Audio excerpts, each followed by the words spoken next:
দর্শক, 3 দফা দাবিতে জগন্নাথ বিশ্ববিদ্যালয়ের শিক্ষক এবং শিক্ষার্থীদের যে আন্দোলন, সেই আন্দোলন এখনো চলমান। আমরা দেখতে পাচ্ছি যে প্রধান উপদেষ্টার বাসভবনের সামনে কাকরাইল জামে মসজিদের পাশেই তারা আসলে অবস্থান নিয়ে তারা আন্দোলন করছে। এবং এই মুহূর্তে আমরা সর্বশেষ খবর পাওয়া যেটা জানতে পেরেছি যে জগন্নাথ বিশ্ববিদ্যালয়ের বিসি এবং একটি শিক্ষক প্রতিনিধি দল প্রধান উপদেষ্টার বাসভবনের ভিতরে তারা গিয়েছে এবং সেখানে আন্দোলনের দাবি দেওয়া নিয়ে তারা আলাপ আলোচনা করছেন। এবং এর বাহিরে আমরা দেখতে পাচ্ছি যে কাকরাইল জামে মসজিদের সামনে জগন্নাথ বিশ্ববিদ্যালয়ের শিক্ষার্থীরা এখানে অবস্থান কর্মসূচি পালন করছেন। তার আগে আমরা যেটা জানতে পেরেছি যে দুপুর 12টার দিকে জগন্নাথ বিশ্ববিদ্যালয়ের ক্যাম্পাস থেকে একটি মিছিল নিয়ে জগন্নাথ বিশ্ববিদ্যালয়ের শিক্ষক এবং শিক্ষার্থীরা প্রধান উপদেষ্টার বাসভবন যমুনা অভিমুখে তারা একটি লং মার্চ কর্মসূচি পালন করে আসছিলেন। এবং আমরা যেটা জানতে পেরেছি যে 12:30টার দিকে কাকরাইল মোড়ে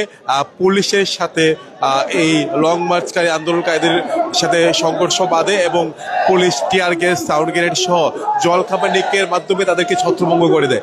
পরবর্তীতে আমরা দেখতে